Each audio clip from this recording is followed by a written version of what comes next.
now at LAX happening today. ICE agents are being sent to some airports across the country to help out with security. At this point, we're not seeing them at LAX. But if you have a flight, you may see them at your destination. NBC4's Annnette Arreola live at LAX this morning. Annnette, LAX hasn't had those long lines that we're seeing at other airports, right?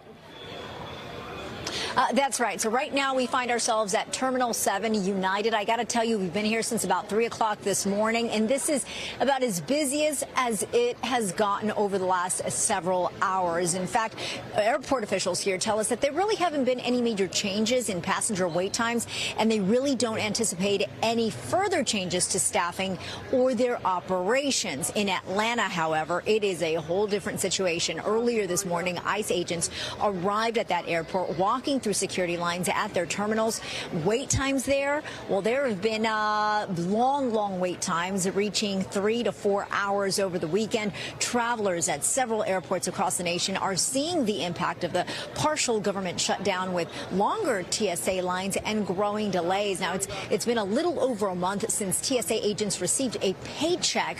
Over 400 have already quit, and thousands more are calling out daily. Now, the partial shutdown is over a political standoff on funding for the Department of Homeland Security. A White House border czar, Tom Homan, has said that he is working on a plan with the director of ICE and active TSA administrators to determine which airports across the nation they will be sending ICE agents to and just how many. But not all travelers agree with this plan. Some see it as an overuse of power, and others aren't really sure if it's going to help or make things easier for passengers. Take a listen. You know what I think is it's going to cause more of a chaos. I think people are going to be more scared. If it helps speed up, maybe. I'm not 100% sure how it kind of all plays out.